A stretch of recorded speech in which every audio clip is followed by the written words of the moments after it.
Alright guys, a quick one. Here, I'll detail how to remove Google Gemini from power button on Samsung phone.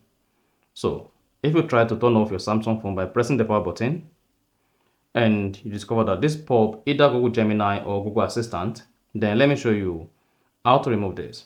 So if at the end of this you found this helpful and informative, please don't forget to like and then subscribe.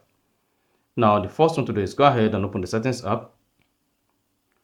On the settings, you want to scroll down, locate and click on advanced features.